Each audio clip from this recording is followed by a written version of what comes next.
Questão 424, ainda do Livro dos Espíritos. Por meio de cuidados dispensados a tempo, podem reatar-se laços prestes a se desfazerem e restituir-se à vida a um ser que definitivamente morreria se não fosse socorrido? Eu sei que aqui vocês colocariam o R diferente, mas fora disso, eu acho que a gente faria a leitura do jeito que eu fiz. Eu estava conversando hoje com uma amiga que é daqui do Paraná, e ela mora nos Estados Unidos, e ela disse para mim assim: você vai falar hoje sobre Allan Kardec? Eu disse: não, eu vou falar sobre Allan Kardec. Ela disse: o pessoal vai ter dificuldades. Eu disse: por quê? Por conta da matéria? Ela disse: não, porque lá o pessoal só conhece Kardec. Eu digo: então vai ser complicado, porque eu não vou conseguir falar Kardec, eu vou falar Kardec mesmo, não tem jeito. Mas nós normalmente fazemos essa leitura do jeito que eu li. Mas se nós fizermos só a leitura já diferente, já muda um pouco. Por meio de cuidados dispensados a tempo, podem reatar-se laços prestes a se desfazerem e restituir-se à vida um ser que definitivamente morreria se não fosse socorrido? Vejam que é uma pergunta diferente daquela lida direta. Allan Kardec colocou os espíritos num canto de parede. E aí?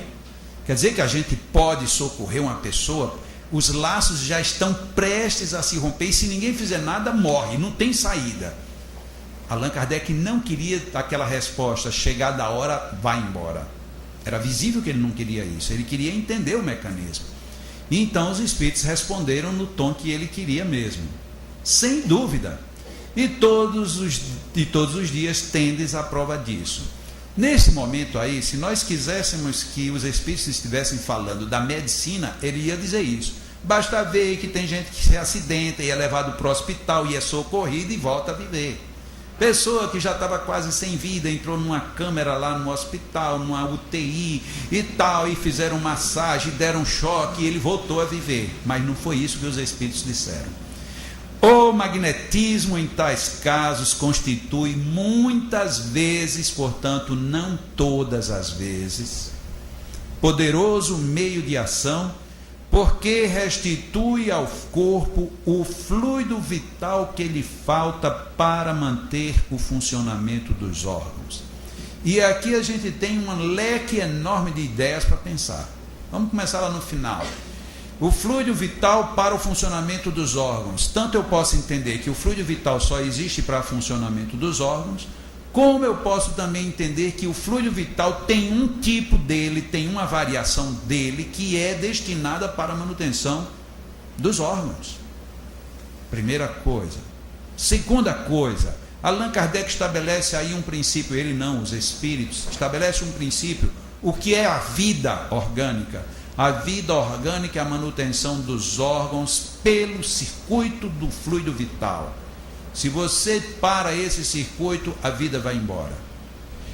Vamos agora para a cabeça da questão de Allan Kardec. Se você está com os laços prestes a se romperem, a gente pode prolongar essa vida? Pode. Dando o quê? Fluido vital. E quem é que dá o fluido vital? O magnetismo. O magnetismo de quem? Dos espíritos? Não. Por quê? Porque espírito não tem fluido vital. Quem tem fluido vital são os homens. E aí a gente chega aqui num primeiro grande choque que a gente tem com o que a gente aprende. Pelo menos com o que eu aprendi. Eu aprendi durante a vida inteira isso. Quem dá a moratória são os espíritos. Os espíritos, eles podem até definir que você vai ser socorrido para receber uma moratória. Mas quem dá a moratória é um encarnado. Ele tem que ter fluido vital para você poder absorver o fluido vital, senão não tem jeito. E sempre resolve, não, tanto que os espíritos disseram muitas vezes e não todas as vezes. Por isso é que tem gente que já está à morte e a gente pode doar fluido quanto der e não resolve mais, porque tem esses outros casos. Eu tenho uma experiência muito feliz e que lá no final ela se transformou numa experiência muito dolorosa como magnetizador. Um dia meu pai, muito mal de saúde, estava num hospital. E minha mãe me telefonou num sábado, às 2 horas da tarde, meu filho, venha visitar seu pai, vem aqui porque eu acho que ele vai embora hoje. Mas mãe, eu vou fazer uma palestra agora. Disse, meu filho, venha. E eu aprendi que a coisa, qualquer homem do sexo masculino, ele só é inteligente, não se ele tiver curso, se ele estudar, não, se ele entender que a mulher tem razão. É a única prova de que o homem é inteligente, é se ele aceitar que a mulher tem razão. Eu aprendi já com a minha mãe, demorei a aprender, no começo eu brigava com ela, mas aprendi que ela tem razão sempre. E assim também, a minha esposa também, ela tem. Eu só estou aqui porque ela disse, vá, porque se ela disser não vai, eu não venho.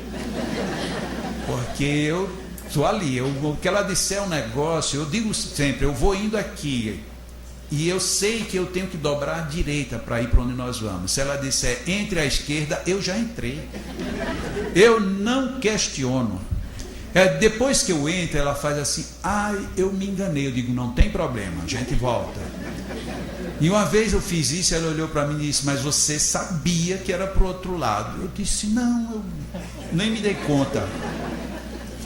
Porque essa é a minha inteligência. Porque se a mulher disser que é para lá, e você entrar e depois disser, eu sabia que estava errado, não adiantou de nada. Não adiantou de nada. Você tem que concordar até o fim. Concorda. Porque o preço de você ter razão, você vai sofrer tanto com isso que não vale a pena. Então, olha, pode ficar tranquilo. A mulher, ela está certa sempre. Sempre, sempre, sempre. Tem gente aqui que está de cara amarrada olhando para mim, mas não tem problema não, eu sou fiel a isso. E a minha mãe então disse, venha, e eu fui. E realmente cheguei lá, meu pai estava todo inchado, tinha parado de funcionar quase todos os órgãos, ele não conseguia mais falar, a língua desse tamanho na boca. E aí eu me aproximei dele e ele disse, meu filho, me leve para casa. Mas foi difícil entender isso, mas era o que ele queria. E eu disse, pai, não dá para o senhor ir. Ele disse, mas fale com os médicos. Pai, não dá. Disse, você pode falar com os médicos? Aí não tinha nenhum dos dois, ele estava sendo atendido com um cardiologista e um pneumologista. E eu liguei então para o pneumologista disse, olha, não tem a mínima chance de fazer mais nada com seu pai, nada, muito menos de levá-lo para casa. Liguei para o cardiologista, ele foi mais duro ainda, ele disse, olha, se prepare que no máximo segunda-feira você enterra o corpo do seu pai. Agora, se você já quiser enterrar amanhã, aí tente tirá-lo da maca, porque ele não vai chegar com vida na porta do elevador. Então, eram notícias terríveis. E eu voltei para ele e disse, pai, não tem condições de senhor ir. Hoje não. Mas, meu filho, eu não queria ficar aqui. Eu digo, eu sei, pai. Mas eu não tenho como lhe levar. Os médicos não concordam. Mas vamos ver o que a gente pode fazer. Né? E aí, naquilo, eu peguei nos dois braços, peguei no braço dele com as minhas duas mãos e comecei a fazer uma doação não objetiva no sentido de procurar órgãos, mas comecei a doar. Sentia que estava doando muita energia para ele. E aí, num dado momento, parou aquilo, eu disse, eu tenho que ir porque eu tenho uma palestra. Eu disse, pai, eu vou fazer uma palestra, na volta eu vou buscar um amigo no aeroporto, e aí eu venho lhe ver. Ele disse, você vem mesmo? Eu digo, venho. Quando eu sair da palestra, eu venho para cá.